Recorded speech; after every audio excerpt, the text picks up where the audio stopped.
Ya conocemos el proceso de Bernoulli, vamos a definir la variable binomial. Después veremos cómo calcular las probabilidades de la variable binomial, cómo calcular su media y su desviación típica y veremos un ejemplo. La variable binomial se define sobre un experimento de Bernoulli asociando a cada resultado el número de éxitos. Es decir, que la variable está definida como el número de éxitos en n repeticiones. Un proceso de Bernoulli de n repeticiones. Por ejemplo, en el lanzamiento de las 20 monedas, si llamamos éxito a la cara, la variable binomial sería el número de caras en 20 lanzamientos. El número de niñas en 50 nacimientos. La nota, o sea, el número de respuestas acertadas en un examen tipo test de 10 preguntas con 4 opciones cada una. Esos son 3 ejemplos de variables binomiales. ¿Cómo calculamos las probabilidades de esas variables binomiales? Pues con sus funciones de probabilidad. Vamos a ver la función de masa de probabilidad y la función acumulativa de distribución de probabilidad. La función de masa de probabilidad, que es esta de aquí, nos dice cuál es la probabilidad de un valor de la variable aleatoria. Vamos a ver un ejemplo, hacer algunos números con ese ejemplo. Vamos a utilizar el mismo experimento aleatorio de antes. El experimento aleatorio va a ser lanzamiento de 5 monedas o lanzar 5 veces una moneda. Es lo mismo. ¿Y cuál es el espacio muestral de este experimento aleatorio? Bueno, es un espacio muestral bastante grande, el que no vamos, por supuesto, a escribir todos los resultados, sino solamente algunos para tener una idea de qué experimento aleatorio estamos hablando. Bueno, y así sucesivamente. Ese experimento aleatorio es muy grande. Con combinatoria podríamos calcular que tenemos 2 resultados posibles, que repetimos 5 veces, eso es 2 elevado a 5, es 32 resultados los que hay en este espacio muestral. Y sobre este experimento aleatorio, claro, fijaros que este experimento aleatorio es un proceso de Bernoulli. Es un proceso de Bernoulli en el que el número de repeticiones es 5 y la probabilidad de un éxito, vamos a llamar éxito a sacar una cara, va a ser de 2/3 porque hemos dicho antes que se trata de monedas trucadas. ¿Cuál es la variable aleatoria que vamos a definir aquí? La variable binomial, que es el número de éxitos, es decir, el número de caras de cada experimento. Vamos a llamarla X. Fijaros, para decir que una variable es binomial, lo representamos de esta forma. Es una variable binomial y entre paréntesis ponemos cuáles son los parámetros de esa variable binomial, la n y la p. En este caso la n, que es 5, y la p, que es 2/3. Estamos diciendo, consideramos una variable binomial con 5 repeticiones y probabilidad de acierto 2/3. Esta variable, como decimos, asocia a cada resultado del espacio muestral un número, que es el número de aciertos. Por lo tanto, podríamos decir que el número asociado a este resultado sería 5. El número asociado a este resultado sería 1. El número asociado, que sería igual que el número asociado a ese segundo resultado que hemos escrito, porque, perdón, 5 no, 1 no, 4, porque también hay 4 caras, hay 4 aciertos, ¿no? Tanto aquí como aquí y en otros tantos resultados, ¿no? Bien, de lo que se trata, lo que vamos a ver ahora es de cómo calcular las probabilidades de cada uno de estos valores de la variable aleatoria. Cómo calcular la probabilidad de que x valga 5, la probabilidad de que x valga 4, que es lo mismo que decir cómo calcular la probabilidad de obtener 5 aciertos, o sea, 5 caras al lanzar 5 veces una moneda, o probabilidad de obtener 4 caras al lanzar 4 veces una moneda.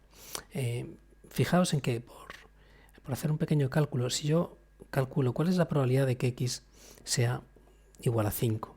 Bueno, eso es la probabilidad de este resultado, que es un resultado, es la única manera de obtener 5 caras, y hemos dicho antes que había 32 resultados posibles, ¿no? El número de elementos del espacio muestral es 32, 2 elevado a 5. Por tanto, la probabilidad de que x valga 5 es 1 entre 32. Si recordamos, esto es la función de masa de probabilidad de 5. ¿Vale? ¿Cuál es la probabilidad del 4? ¿Cuál es la probabilidad del 4? Eso sería la probabilidad de obtener 4 caras. Claro, hay 5 maneras de obtener 4 caras. Esto es un más. Esas 5 maneras de obtener 4 caras son estas.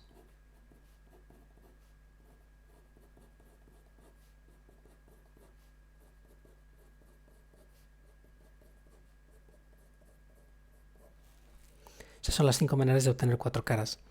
Y claro, fijaos en que dijimos antes que la probabilidad de los resultados no depende del orden en el que se obtienen los resultados, sino solamente de cuántos aciertos hay. 3 aciertos, 2 fallos, 3 aciertos, 2 fallos. La probabilidad es p al cubo por q al cubo.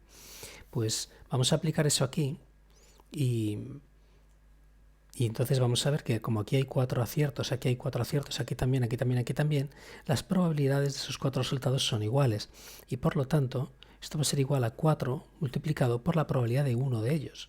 Y la probabilidad de uno de ellos es la probabilidad de sacar una cara 4 veces multiplicada 4 veces por la probabilidad de sacar una cruz. En este caso sería 4 por 2 tercios a la cuarta por 1 tercio elevado a 1.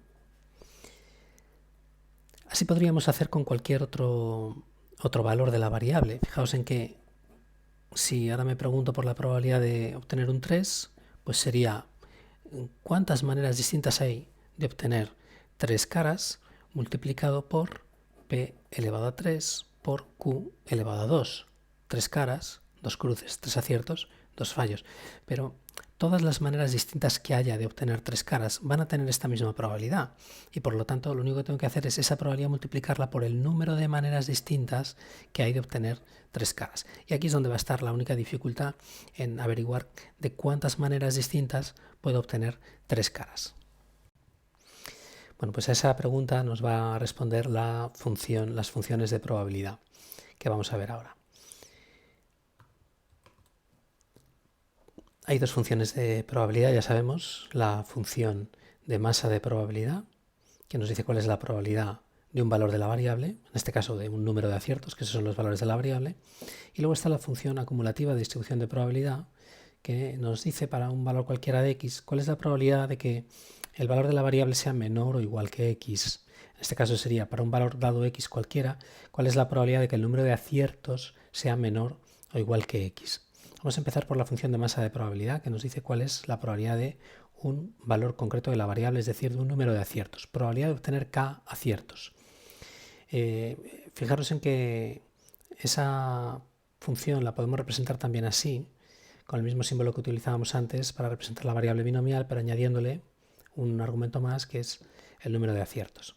Bueno, pues aquí tenemos la expresión que hemos visto antes. Nosotros poníamos aquí una q, pero ya sabemos que es lo mismo, porque 1 menos p es igual que q, para la probabilidad de p aciertos, q errores, p aciertos, q fallos. Pero claro, ¿de cuántas maneras distintas podemos obtener p aciertos y q fallos? Pues eso nos lo dice este número de aquí, que es lo que se llama un número combinatorio. Esto se lee n sobre k y es el número de combinaciones de n elementos tomados de k en k. Es decir, de cuántas maneras distintas podemos combinar n elementos tomados de k en k. Vamos a recordar brevemente esto de los números combinatorios, en qué consiste. N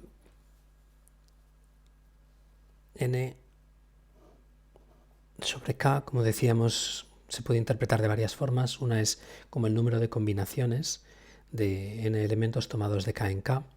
También lo podemos, que a nosotros aquí nos interesa más, interpretar como el número de permutaciones con repetición de n elementos en los que hay solamente dos valores distintos.